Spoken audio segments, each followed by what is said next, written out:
जय भीम। अपनी बात को शुरू करते हुए बहुजन समाज में सभी जाति धर्मों में जन्मे सभी संतों, गुरुओं और महान पुरुषों को नमन करता हूं। सम्मानित साथियों, आज देश के कोने कोने से चल के आए बहुजन समाज के बहादुर योद्धाओं, इस मंच पर उपस्थित आजाद समाज पार्टी भीम आर्मी के सभी सम्मानित नेताओं, हमारे मिशन 78 अधिवक्ता मोर्चा, अनुशासन समिति, भीम आर्मी स्टूडेंट फेडरेशन और किसान मोर्चा, तमाम संगठनों के सम्मानित नेताओं, यहां उपस्थित हमारी माओ बहनों, नौजवान साथियों और मुझसे बड़े उम्र में बड़े सभी सम्मानित साथियों का मैं धन्यवाद करता हूं। आप जानते हो कि मैं आपसे हूं। आप जानते हो कि मैं जो कुछ भी हूं आपसे हूं। मैं कभी आपसे बड़ा नहीं हो सकता। आप मेरे लिए हमेशा वीआईपी हैं। जितना सम्मान मैं उस मंच पे बैठे लोगों का करता हूं, उससे ज्यादा सम्मान मैं आपका करता हूं। लेकिन मैं आपसे भी उम्मीद करता हूं,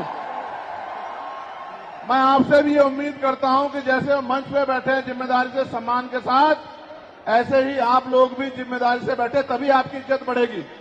अगर आप इज्जत नहीं बढ़ाना चाहते तो मैं क्या कर सकता हूं बताओ। मेरा तो प्रयास है कि आप इज्जत के साथ आगे बढ़ना सीख जाओ। जब तक आप इज्जत के साथ आगे बढ़ना नहीं सीखोगे, इस देश में आपकी बात मजबूत नहीं होगी। भेड़ बकरियां कभी राज नहीं करती, इतिहास गवाह है। राज योद्धा करते हैं। राजा का आचरण भी राजाओं जैसा होना चाहिए। राजा गुलाटी मारते नहीं घूमते हैं।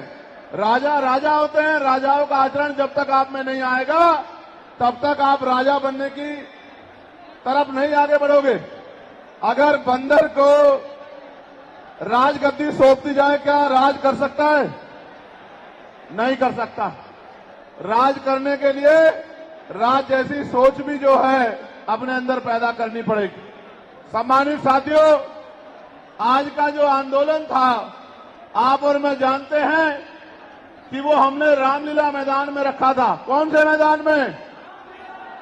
जोर से बताओ। लेकिन रामलीला मैदान के पास हमारे मुस्लिम भाइयों का एक कार्यक्रम होता है जिसको हम लोग चेल्लुम के नाम से जानते हैं।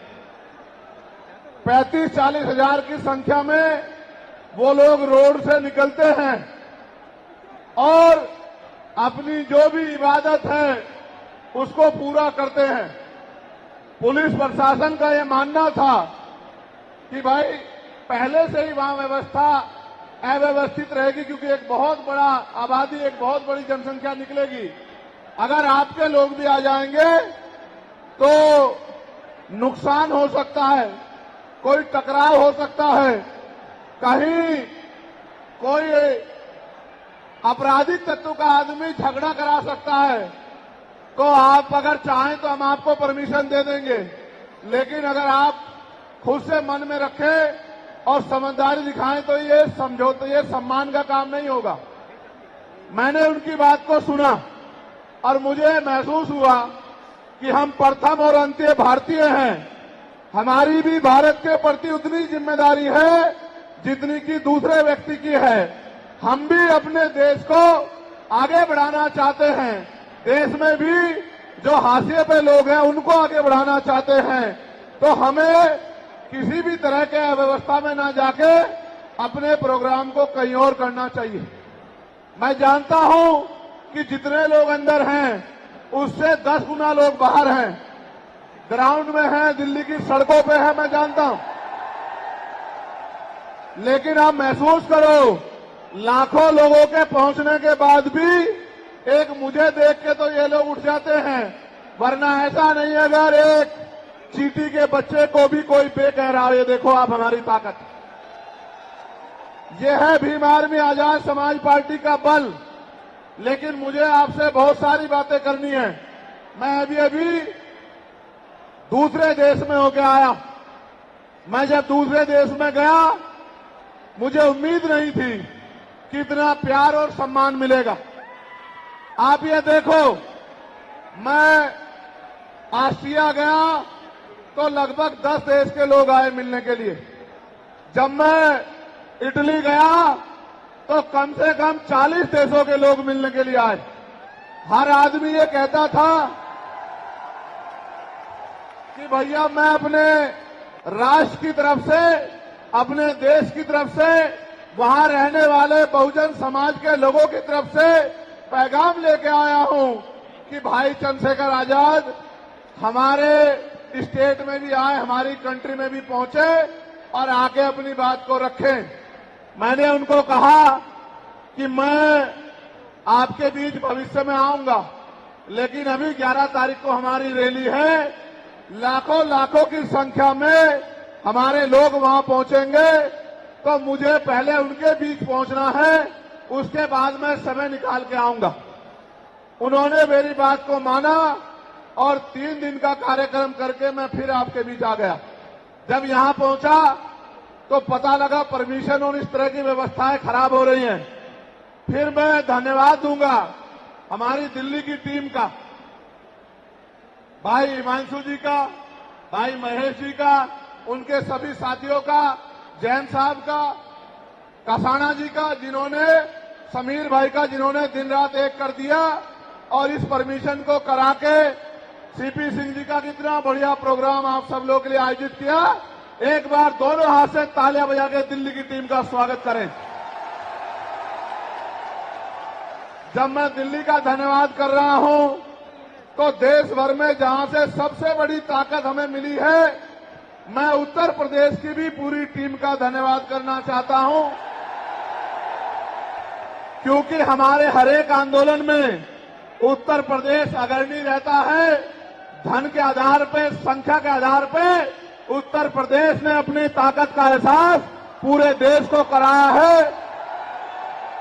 तो मैं उत्तर प्रदेश के प्रदेश अध्यक्ष का, वहां हमारे राष्ट्रीय कमेटी के सभी साथियों का, जो राष्ट्रीय कोर कमेटी के लोग रहते हैं, प्रदेश के पदाधिकारियों का, जिला विधानसभा के संगठनों का, हमारे भीम आर्मी के प्रदेश अध्यक्ष जी का, सभी साथियों का भी बहुत बहुत धन्यवाद करता हूं। एक बार इनके लिए भी जोरदार ताली हो जाए।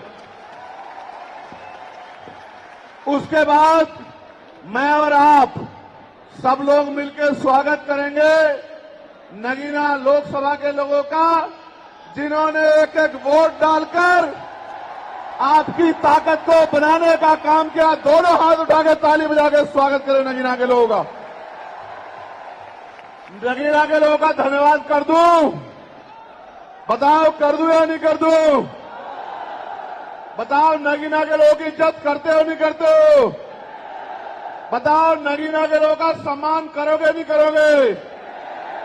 बताओ नगीना तुम्हारे दिल में है या नहीं है? बताओ।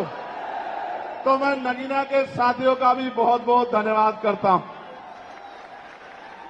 अब आज के जो आयोजक कमेटी है, मैं उनका भी धन्यवाद करता हूं। अब मैं आपसे आग्रह करूंगा कि मुझे आपसे बहुत जरूरी विषय पर बात करनी है। अगर आप बोलते रहेंगे या कोई भी शोर आएगा तो मेरी बात आप लोगों तक नहीं पहुंच पाएगी, इसलिए मैं आपसे आग्रह करूंगा कि आप शांत हो जाएं। ये जगह कम है, मैं जानता हूं, इस वजह से बार बार अव्यवस्था हो रही है। अगली बार हम जब राष्ट्रीय अधिवेशन करेंगे तो वो इससे बड़े वाले मैदान में, जहां 50,000 लोग बैठ सकते हैं, जो इसके बराबर में है, 15 मार्च को अगला कार्यक्रम हम लोग वहीं करेंगे। सम्मानित साथियों, आज मेरे कंधों पे, आजाद समाज पार्टी के कंधों पे, भीम आर्मी के कंधों पे, बहुजन समाज के लोगों के कंधों पे जिम्मेदारी है कि जो एकता बहुजन समाज में हमारे महापुरुष बना के गए, वो एकता टूटनी नहीं चाहिए किसी भी कीमत पर। ये हमारे लोगों की जिम्मेदारी है। हमारे पढ़े लिखे समाज की, हमारे कर्मचारियों की, हमारे अधिकारियों की, हमारे नेताओं की, हमारे विधानसभा सेक्टर बूथ से लेकर जिले, मंडल, प्रदेश और राष्ट्रीय पदाधिकारी की जिम्मेदारी है कि जो एकता हमारी बनी है वो टूट नहीं चाहिए। दुश्मन किसी भी सूरत में कामयाब नहीं होना चाहिए, इस बात का हमें ध्यान रखना। अब ये रैली करने की जरूरत क्यों पड़ी, ये आवाज उठाने की जरूरत क्यों पड़ी, इसके पीछे भी कई कारण हैं। और मैं अपने नेताओं से ये आग्रह करूंगा कि वो आज के बाद कमर कस ले और गांठ बांध ले कि जो प्रयास भाजपा आरएसएस के लोगों ने किया है हमारी एकता को कमजोर करने का, किसी भी कीमत पे वो एकता कमजोर नहीं होनी चाहिए। इस बारे में आप लोगों को ध्यान रखना। इस देश में वो लोग भी शासन सत्ता में हैं जिनकी आबादी लोकतंत्र में मुट्ठी भर है, जिनकी आबादी 85% है, वो इसी साजिशों के कारण एकजुट न हो पाने के कारण इस देश में गुलामों जैसी जिंदगी जीने के लिए मजबूर हैं। मैं बात कर रहा हूं शेड्यूल कास्ट के लोगों की, मैं बात कर रहा हूं शेड्यूल ट्राइब के लोगों की, मैं बात कर रहा हूं अन्य पिछड़े वर्ग के लोगों की, मैं बात कर रहा हूं मुस्लिम की, जैन की, सिख की, ईसाई की, बौद्ध की, तमाम उन लोगों की जिनको आज भारत में सम्मान की जिंदगी नहीं मिल पा रही। मैं बात कर रहा हूं महिलाओं की, मैं बात कर रहा हूं किसानों की, मैं बात कर रहा हूं मजदूरों की, मैं बात कर रहा हूं नौजवानों की। मैं पहले जो विषय है उस पर अपनी बात रखूंगा, फिर मुझे अपने दिल की बात आपको कहनी है। पहला जो विषय हमारा है जिस पे हम लोग यहाँ इकट्ठा हुए हैं, उस पे हम लोग क्या करने वाले हैं, सरकार से हमारी क्या मांग है, सबसे पहले उस पे मैं अपनी बात रखूंगा। हमारी पहली मांग ये है कि 1931 के बाद इस देश में सभी जाति धर्मों के लोगों की जनगणना नहीं हुई है। जब तक जनगणना नहीं होगी तो ये नहीं पता लगेगा कि schedule caste, schedule tribe, backward के लोगों को कितनी उनकी आबादी और कितना सम्मान उनको मिल रहा है, कितनी हिस्सेदारी उनको मिल रही है। तो केंद्र सरकार जल्द से जल्द जातिगत जनगणना कराए। जब तक जातिगत जनगणना नहीं होगी तब तक सबसे पहले स्पष्ट ही नहीं होगा जो आज षड्यंत्र किया गया है और कुछ लोगों को जानबूझ के उनके मुंह से कहलवाया जा रहा है कि इस जाति का हिस्सा ये लोग खा रहे हैं, इस जाति का हिस्सा ये लोग खा रहे हैं, इस जाति का हिस्सा ये लोग खा रहे हैं। मैं चंद्रशेखर आजाद आपको वचन देके कहता हूं, अपने बहुजन समाज के सामने जातिवार जनगणना कराइए, उसके आंकड़े सार्वजनिक कराइए। अगर अंतिम पायदान पर रहने वाले जिनको डीएससी के भाई कहा गया है, जो हमारा परिवार है, अगर उनका 1% आरक्षण भी पॉइंट के बराबर भी कमजोर पड़ रहा होगा तो मैं वचन देता हूं कि इससे बड़ी रैली उनके समर्थन में हम लोग करेंगे। मैं फिर आपसे कह रहा हूं, आप याद करो, जब से इस देश में आरक्षण व्यवस्था लागू हुई है, इस आरक्षण को खत्म करने के लिए चाहे वो कांग्रेस पार्टी रही हो या भारतीय जनता पार्टी रही हो या और कोई मनुवादी दल रहा हो, इन्होंने एडी चोटी के जोर लगाए। और आज जिन जातियों को गाली दी जा रही है, ये वही जातियां हैं जिन्होंने अपने बच्चे कुर्बान कर दिए लेकिन अपने अधिकारों की रक्षा की और आज भी इस देश में आरक्षण बचा हुआ है, नौकरियां बची हुई है, हिस्सेदारी बची हुई है, राजनीतिक व्यवस्था कायम है, लोकतांत्रिक व्यवस्था है।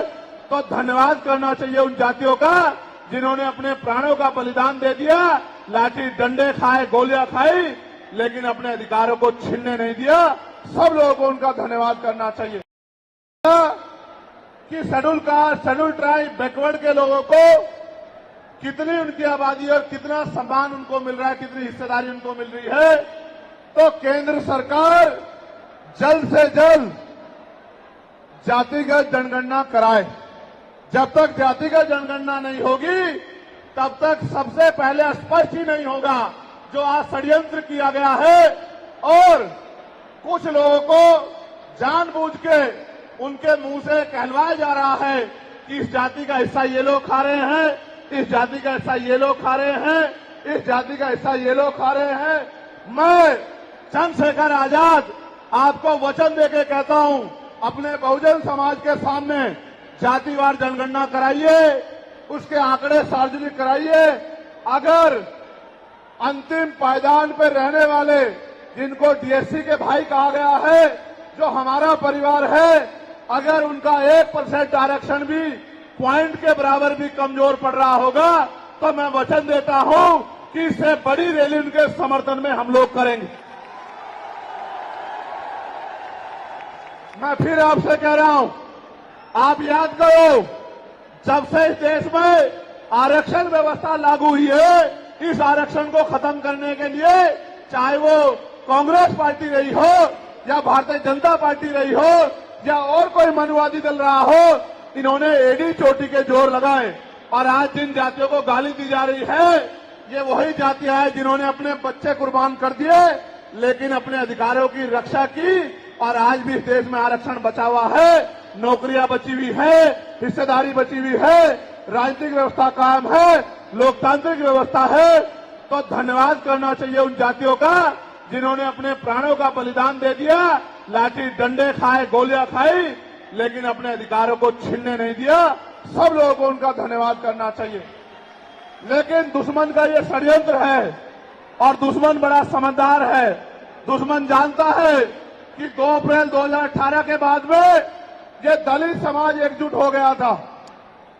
जब दलित समाज एकजुट हुआ तो वो ये सोचने लगे कि इनकी एकता को कैसे तोड़ा जाए।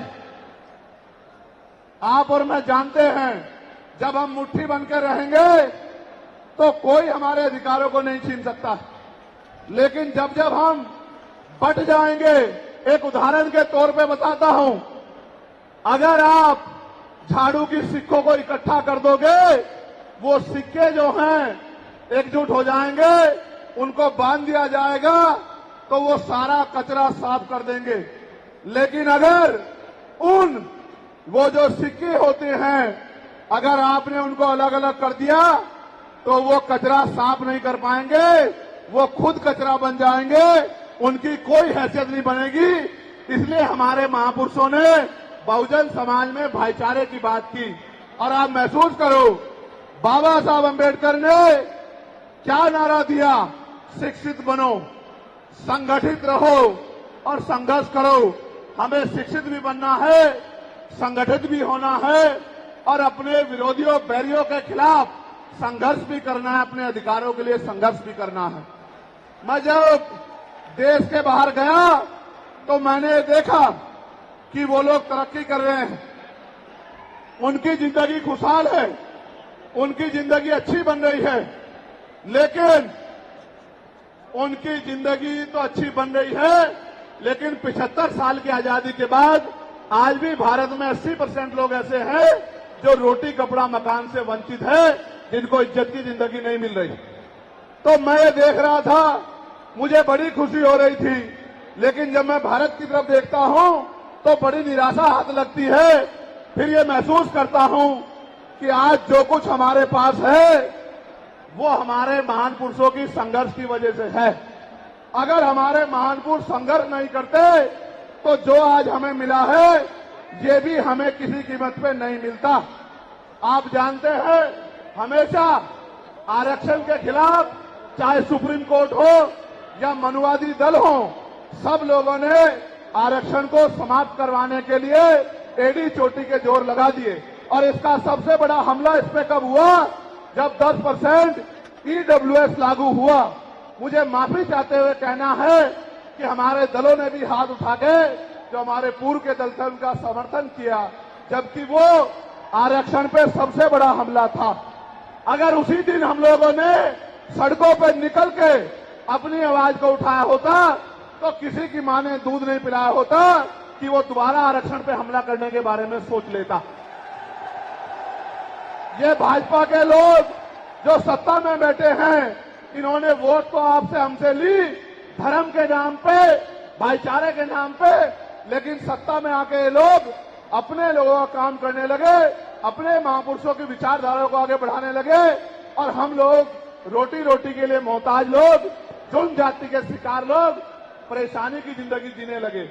मैं चाहता हूं कि जो जिंदगी हमारे लोग ऑस्ट्रेलिया में जी रहे हैं, ऑस्ट्रिया में जी रहे हैं, इटली में जी रहे हैं, यूरोप में जी रहे हैं, पूरे अमेरिका में जी रहे हैं, कनाडा में जी रहे हैं, हॉलैंड में जी रहे हैं, नीदरलैंड में जी रहे हैं, ऐसी जिंदगी की व्यवस्था भारत में भी हो।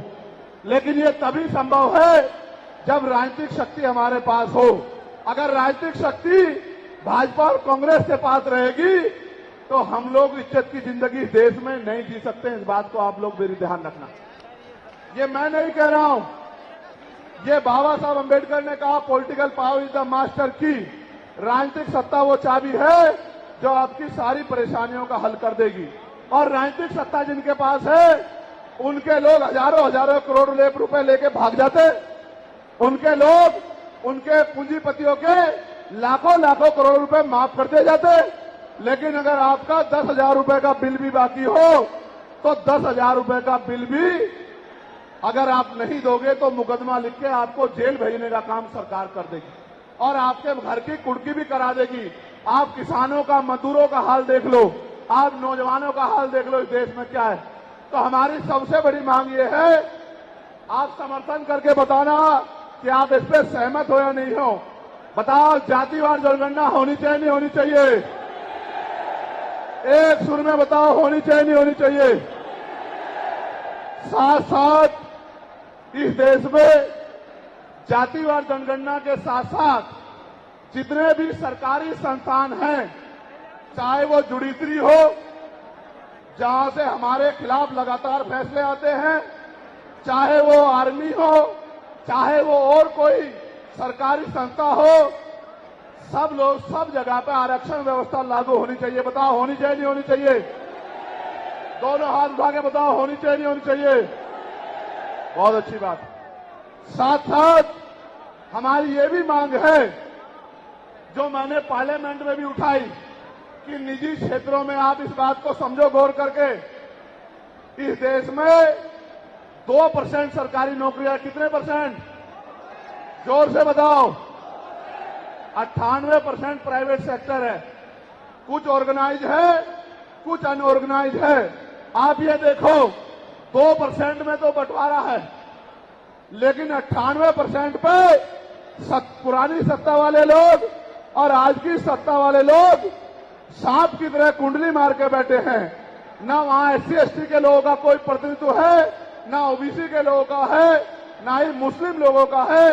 तो हमारी मांग ये भी है कि अब समय आ गया है कि निजी क्षेत्रों में भी आरक्षण की व्यवस्था होनी चाहिए। होनी चाहिए नहीं होनी चाहिए? बताओ, दोनों हाथ उठा के बताओ, जोर से बताओ, होनी चाहिए नहीं होनी चाहिए? Very good, very good. साथ साथ हमारी ये मांग है कि प्रमोशन में रिजर्वेशन भी इस देश में लागू होना चाहिए। शेड्यूल कास्ट, शेड्यूल ट्राइब और बैकवर्ड के लोगों के लिए प्रमोशन में रिजर्वेशन भी सरकारी संस्थानों में लागू होना चाहिए। लागू होना चाहिए, लागू होना चाहिए? बताओ, जोर से बताओ। हमारी ये भी मांग है कि मंडल कमीशन की बाकी सिफारिशें भी लागू होनी चाहिए, क्योंकि जब तक मंडल कमीशन की बाकी सिफारिशें लागू नहीं होगी तब तक पिछड़े वर्ग के लोगों को बराबर की हिस्सेदारी और सम्मान नहीं मिले। हमारी ये भी मांग है, सरकार कह रही है कि क्रीमी लेयर लागू करना चाहिए और जज साहब भी कह रहे हैं क्रीमी लेयर लागू करना चाहिए। मैंने पार्लियामेंट में पूछा कि भारत में कितने शेड्यूल कास्ट के लोग, शेड्यूल ट्राइब के लोग अरबपति बन गए, इसका डाटा आपको सार्वजनिक करना चाहिए, आर्थिक आंकड़े सार्वजनिक करने चाहिए। तब हमें पता लगेगा कि क्रीमी लेयर की स्थिति में हम आए या नहीं आए। आपको शायद जानकारी नहीं है, मैं आपको बताता हूं, आज भी बहुत सारे पदों को NFS करके, नोट फाउंड सुटेबल करके हमारे योग्य लोगों को नौकरी से निकालने का काम ये सरकारें करती है, क्योंकि कलम की ताकत उनके हाथ में होती है। जिनकी राज सत्ता पे कब्जा होता है, हमारे लोगों का राज सत्ता पे कब्जा नहीं है, इसलिए सारी योजनाएं हमारे खिलाफ बनती हैं। हमारी ये भी मांग है जिस पर मैं गौर कर रहा हूं, सरकार ने कहा, मैं आज इस पर भी बोलूंगा। आज अगर मैं इस पर नहीं बोलूंगा तो हमारे लोगों को पता ही नहीं लगेगा देश में क्या हो रहा है। सरकार ने कहा कि वर्गीकरण लागू होना चाहिए। मैंने आपको बताया कि बातें तो बहुत लोग करते हैं, लेकिन जब आरक्षण पे हमला होता है, जब और किसी तरीके से आरक्षण को खत्म किया जाता है, जब गांव-गांव जाके लोगों को समझाने का प्रयास किया जाता है, तब जिन जातियों को आज सरकार के इशारे पे गाली दी जा रही है, उनको ही उन्हीं की जिम्मेदारी मान के लोग घर में बैठ जाते हैं कि भाई यही आरक्षण की रक्षा करेंगे, यही अधिकारों की रक्षा करेंगे। लेकिन सच ये है, अगर सरकार की मंशा वर्गीकरण के जरिए वास्तविकता में निचले पायदान पे बैठे अंतिम व्यक्ति को ऊपर उठाने की होती, तो जिस तरह से 10% आर्थिक आधार पर आरक्षण की व्यवस्था की गई थी, 10% आरक्षण की व्यवस्था डीएससी के भाइयों के लिए, डीएससी परिवारों के लिए सरकार कर सकती थी। उनका कोई मतलब नहीं बैठता था कि इन्हीं में टुकड़ा डाल दे, क्योंकि सरकार जानती है इनमें बंटवारा हो जाएगा तो इनके खिलाफ आंदोलन आसान हो जाएगा, इनको पता भी नहीं चलेगा कब इनके अधिकार खत्म हो गए। मैं आपसे कहना चाहता हूं, सरकार बताए उनके पास वर्गीकरण की क्या पॉलिसी है, किस आधार पे वो वर्गीकरण करना चाहते हैं, कौन से आंकड़े उनके पास है, कौन से डाटा उनके पास है। मैं सरकार से जानना चाहता हूं, सरकार कमेटियां बना दे और वर्गीकरण किस फॉर्मूले पे करेगी ये भी बता दे। हम सरकार को भी सुनना चाहते हैं। अभी देश में पिछले दरवाजे से कुछ नहीं होगा, जो कुछ होगा आमने सामने होगा। अगर हमारे अधिकारों की बात आएगी तो लड़ाई आमने सामने लड़ी जाएगी। सरकार ये भी बताए क्या वह रोस्टर में बदलाव करेगी, क्या सरकार रोस्टर में बदलाव करेगी, सरकार बताएगी। हमारे लोग तो अभी सही तरह से चीजों को नहीं जानते हैं। मैं ये भी विश्वास दिलाता हूं, स्पेशली डीएससी के भाइयों को कह रहा हूं, मेरी बात को गौर से सुनना। स्पेशली डीएससी के भाइयों को कह रहा हूं, उन जातियों को जो लोग आंदोलन कर रहे हैं, आपको एहसास नहीं है, जब देने की बारी आएगी हम बताएंगे अपने भाइयों को किस तरह से आगे बढ़ाया जाता है, किस तरह से उनकी हिस्सेदारी दी जाती है। अभी तो हम पे देने कुछ है ही नहीं। मैं आपको विश्वास दिला कहता हूं, डीएससी के जो हमारे भाई हैं, वाल्मीकि समाज के भाई हों, धानुक समाज के भाई हों और बागड़ी समाज के भाई हों और किसी सैसी समाज के भाई हों, मैं चंद्रशेखर आजाद वचन देके कहता हूं बहुजन समाज के सामने, ये हमारी आपसी बातचीत है। आप दुश्मन के इशारों पे काम मत करो, हम लोग बैठ के अपनी लड़ाई को निपटा लेंगे। हम लोग अपने आप बैठ के चर्चा करके आपके साथ बैठ के, अगर कहीं हमें कुछ डर भी है, आप चीजों को नहीं समझ पा रहे हो या हम लोग समझा नहीं पा रहे, अगर आपको अधिकार मिलता है तो बताओ, हमारे किसी व्यक्ति को तकलीफ है क्या? बताओ, अगर हमारे डीएससी के भाइयों को अधिकार मिलता, बताओ, हाथ उठा के बताओ, तकलीफ है क्या हमें किसी को? ये इतना बड़ा जन समूह गवाही दे रहा है, अगर डीएससी के भाइयों को कुछ मिलता है तो हमें तकलीफ नहीं है। लेकिन हम इस सरकार की मंशा को जानते हैं, हम इस सरकार को जानते हैं, इनके चरित्र को जानते हैं।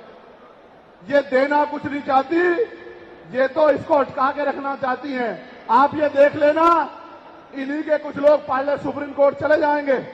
जैसे उदाहरण के तौर पे गौर करो, 69,000 शिक्षक भर्ती में सरकार ने 20,000 पदों पे घोटाला किया।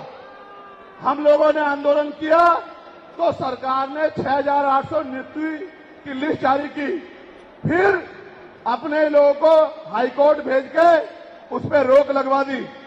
फिर हाईकोर्ट पे फिर हमारे लोग लड़े तो उन्होंने कहा दोबारा लिस्ट जारी करो, इनको अधिकार मिलना चाहिए। तो वोट लेने के लिए हमारे लोगों के सामने कहा कि भाई मिलना चाहिए, हम समर्थन करते हैं, लेकिन अपने लोगों को सुप्रीम कोर्ट भेज दिया और सुप्रीम कोर्ट में इनके बैठे जजों ने फिर से उस पर रोक लगा दी। इसलिए हमें इनकी नीयत पे शक होता है। मुझे डर ये भी है, अगर ये अधिकार स्टेट गवर्नमेंट को दे दिए गए तो ये कॉन्स्टिट्यूशन का तो बहुत बड़ा वॉयलेशन होगा ही, 340 का, 341 का, लेकिन AB का। लेकिन सबसे बड़ा खतरा ये है कि कल जो सरकार सत्ता में आएगी वो किसी भी अन्य जाति के लोगों को शेड्यूल कास्ट में उनको शामिल करके आपके पूरे अधिकार को छीन-बीन कर सकती है। अगर ये पावर स्टेट को मिल गई हमें सरकार की मंशा पे सिर्फ शक है। हमने ये भी मांग किया, आपको याद होगा, यूपी के साथी हमारे जानते हैं, हमने 2 साल पहले, पौने 2 साल पहले मांग की थी कि जो 52% ओबीसी हैं उनको 27% रिजर्वेशन सुप्रीम कोर्ट के लोगों ने दिया, आबादी से आधा। सुप्रीम कोर्ट ने मंडल कमीशन की रिपोर्ट के बाद ना चाहते हुए सरकार ने कर दिया, तो सुप्रीम कोर्ट ने अपने तरीके से रोक लगा के 27% दिया। हमने मांग की पौने 2 साल पहले यूपी में गोरखपुर में पीसी करके कि ओबीसी की आबादी तो 52% ही है, तो 15%, 27% से अलग 15% आरक्षण की व्यवस्था अलग से अति पिछड़ी जातियों को करानी चाहिए। मांग हमने पौने 2 साल पहले उत्तर प्रदेश में उठाई थी। उसके बाद उसी दिन हमने मांग उठाई, क्योंकि हमें न्याय चरित्र है। हम बाबा साहब अम्बेडकर को, माननीय काशीराम साहब को अपना नेता मानते हैं, हम ज्योतिबा फूले साहू जी महाराज को अपना नेता मानते हैं। हमने मांग उठाई थी, हम मामला रामसू वर्मा और सर छोटू राम को अपना नेता मानते हैं, हम चौधरी महाराज सिंह भारती को अपना नेता मानते हैं, हम कोतवाल धन सिंह गुर्जर को अपना नेता मानते हैं। हमने मांग उठाई थी कि भाई हमारी आबादी बढ़ रही है, 2011 के बाद जनगणना नहीं हुई और जो जनगणना हुई उसके आंकड़े जारी नहीं हुए, इसलिए हम लोग मांग करते हैं कि जिन जातियों को अवसर नहीं मिले पहले तो उनको तैयार किया जाए और फिर उनको 5% अतिरिक्त आरक्षण शेड्यूल कास्ट में 15% अतिरिक्त देकर उनको मुख्य धारा में लाया जाए। जब हम 2 साल पहले इसकी मांग कर रहे हैं तो हम डीएससी के भाइयों के विरोधी कैसे हो सकते हैं, आप लोग बताओ। तब तो वो आंदोलन भी नहीं चला रहे थे, हम तो आंदोलन चला के मांग कर रहे थे कि मिलना चाहिए, मिलना चाहिए। लेकिन मैं आज भी कहता हूं, हमारी ये मांग है कि अब समय आ गया देश में कि आरक्षण की सीमा बढ़ाई जानी चाहिए, आरक्षण की कैप खत्म की जानी चाहिए और 100% रिजर्वेशन इस देश में लागू होना चाहिए। जिसकी जितनी संख्या भारी उसकी उतनी हिस्सेदारी का लाभ उनको मिलना चाहिए। आप फिर कह रहा हूं, जातिगत जनगणना कराओ और 100% आरक्षण करो। मैं तो स्वर्ण जातियों का सबसे बड़ा हितैषी हूं, उनको 10% आरक्षण क्यों दे रहे हो? मेरी ये मांग है, मैं तो अपने लोगों के आरक्षण में से भी उनके लिए मांग करता हूं। उनकी आबादी तो 15% भी नहीं है। मैं ये कहता हूं कि उनका अलग से ब्लॉक बना के उनको 20% आरक्षण सरकार को देना चाहिए और 80% आरक्षण को एससी, एसटी, ओबीसी के लिए फ्री कर देना चाहिए। जबकि काशीराम साहब तो 85% की बात करते थे, लेकिन मैं समझता हूं कि उनमें भी लोग गरीब हैं, इसलिए मैं उनका 5% और बढ़ा रहा हूं। लेकिन पहले देश को ये तो बता दो, जातिगत जनगणना करा के, कि भाई अभी तक उनका प्रतिनिधित्व कितना है, अभी तक उनकी सरकारी नौकरियों में हिस्सेदारी कितनी है और कितनी कमी उनकी है जो आपने 10% उनको दे दिया। आज हम लोग एक और मांग भी उठाते हैं कि कास्ट का आरक्षण बढ़ा के उसकी संख्या के आधार पे 25% करना चाहिए। बताओ सहमत हो नहीं सहमत हो? जोर से हाथ उठा के, दोनों हाथ उठा के बताओ सहमत हो नहीं सहमत हो? तो ये हमारी वो मांगे हैं जिनके लिए आज हम लोग यहां इकट्ठा हुए हैं। और हम इकट्ठा नहीं हुए आज तो मजबूरी या अपने देश से प्यार था कि हमने अपने आंदोलन को बदलाव कर लिया। अगली बार अधिवेशन तो होगा इंदौर में, लेकिन जब तो इस बार एक और बड़ा आंदोलन रामलीला मैदान में, और रामलीला मैदान से अपनी ही पार्लियामेंट का घेराव करके अपनी मांगों को उठाने के लिए हम लोग करेंगे। बताओ मदद करोगे नहीं करोगे?